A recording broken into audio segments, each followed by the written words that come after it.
Good morning. You listen to FloorDaily.net, and I'm Kemp Harr. This morning, my guest is Jenny Cross, who is the Vice President of Corporate Sustainability with Mohawk. Jenny, how you doing? I'm doing great, Kemp. How are you? I'm pretty good. So you have a sustainability report. There's a lot to talk about here. One of the key things to talk about for those people that are fairly close to you is a change in the position of Chief Sustainability Officer. It used to be Bill Kilbride. Most people know that Bill was also president of Mohawk Home. He retired. So now the new person who's quoted in this release is Dave Patton. Talk about that, if you would. Yeah, Bill retired from Mohawk in June. Have a feeling he's probably on a sailboat somewhere. Yeah. And Dave is also our general counsel. So as we started to look where the best fit for sustainability was in the organization, we looked at where our best opportunity was to manage risk as we grow, because we've been growing very globally the last several years. When it comes to legislation, regulations, and all of the things that puts the company in a position on sustainability, it fits very, very well under the legal structure. So Dave Patton is our new CSO as well as our general counsel. All right, so let's talk about your growth. And just in this 1 year, you've gone from being a $5.8 billion company in 2012 to 2013, because this sustainability report is focused on 2013. In 2013, at the end of the year, you were a $7.7 billion company. So, that's almost $2 billion worth of growth in 1 year. That's amazing. That is. Of course, the 7.7 is a pro forma. So we're about 1.8, 1.9 larger than we were last year. Mm-hmm. And, of course, that's the Spano, Pergo, and Marazzi acquisitions that are bringing us to that point. While we're looking at just these stats, before we get into the meat of the sustainability report, there's a letter in the front of this thing. It's about a 65-page report. Jeff Lorberbaum has a letter in the front, and he's talking about some changes in the business for Mohawk overall.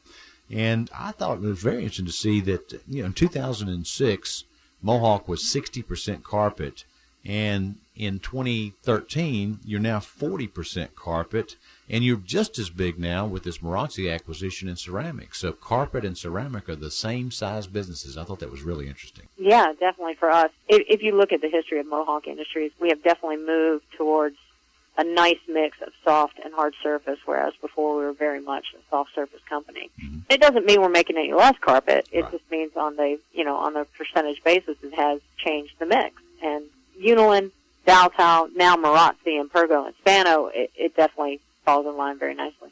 Yeah. Another thing that was noteworthy just in statistics is that your employment is up in 13 versus 12, 28%. That's a big number, partly because the business is recovering. But one thing I noticed was that of all your employees, there's about 8,000 of them you group them together, but it's in Europe and Russia, right? Right. So the 28% is really indicative of the acquisitions as well. Not so much growth in the other markets that we had, but I think 2012 we were right around 25,000 employees. Now we're in the 32,000 range with the acquisition.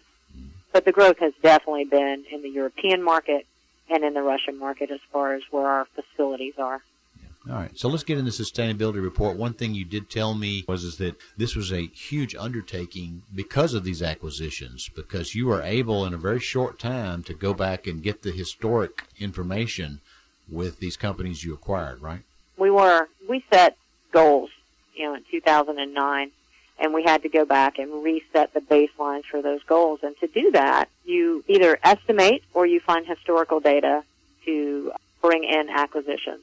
Not necessarily something brand new that you build, but something you acquire to reset your baseline or your footprint. And that's what we did. We did find as we were building these baselines that the data prior to 2010 was a lot of approximations. It wasn't necessarily as solid as what we like. So as we went through the report for 2013, we did reset our baselines for our goals at 2010 because that was justifiable, accurate data, and we knew it was good. So normally, a company would give themselves up to 3 years to bring in the acquisition, and we've done it in the same year that we actually acquired the company. So a huge undertaking is probably an understatement. Well, as you acquire these European-based companies, because both Pergo and Marazzi, while they have operations here, they also were European-based. Do you get a sense that they're as conscientious about some of this environmental reporting as we are in this country? Reporting, maybe not as much, because most of what we purchased were private companies. But I do find that they do a very good job of tracking their data, mostly because they do have to turn it into governmental organizations. But they do have a good data management system, which is a plus. Just to run through here just for a minute or so, to give us a couple of highlights from this report that people might find interesting. Well, you hit a few of them. The fact that we've grown, we are representing our entire footprint in the report. We do have a much larger base of employees as well as footprint for the company. I do find growth in EPDs across the corporation, which, I love, environmental product declarations. Not only on the commercial side, but on the residential side. We now have EPDs in every one of our product categories, in our carpet category, in our ceramic, and in our laminate and wood. So that's a big plus from my perspective, and I think for our customers as well. We have seen growth in our zero manufacturing waste to landfill program, which is primarily North America and primarily flooring for right now. But we have seen a big uptick in that. In 2012, we had 2 sites that were designated zero manufacturing waste to landfill. Now we have 14 at the end of 13, and coming into 2014, we're already up to 18. So that's moving along very, very well, and something I think we can take across the entire corporation. Those are kind of the highlights for me. Our movement on energy and waste and water and greenhouse gas is coming along. I do think 2014 for us is a year of assessment. Now we have the data. What does it look? What are our goals going forward? So I do expect, a lot of time to be spent in looking at our goals across what is really, truly a new Mohawk for us. As you look at your objectives, because I know you're a strategic thinking person, what are some of the challenges that you're faced in 14? I think challenge around waste is always something that we look at. We have complications with new product mixes and what waste is actually recyclable. So that's something that we have to look at. We're looking at platforms to truly integrate all of our data into one place so that we're all working off of the same platform. And that's important to me. It makes my job a lot easier.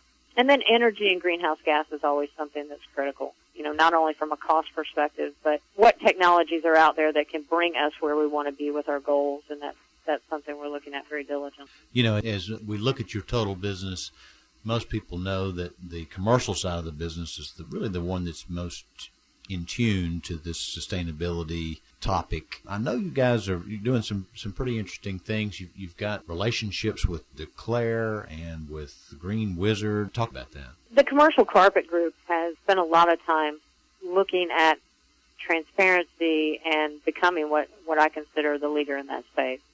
With their partnership with the International Living Future Institute and their Living Building Challenge, Declare labels across all of their platforms, HPD, health product declarations, EPDs, which we talked about earlier. They have really taken a position of, here's what's in our product, look at it, are you comfortable with it, how can we help you build a better building? And I think it's really to be commended. Well, listen, if somebody wants to see this report, I know it's available. You've got a specific URL. It's easy to remember. It's called MohawkSustainability.com.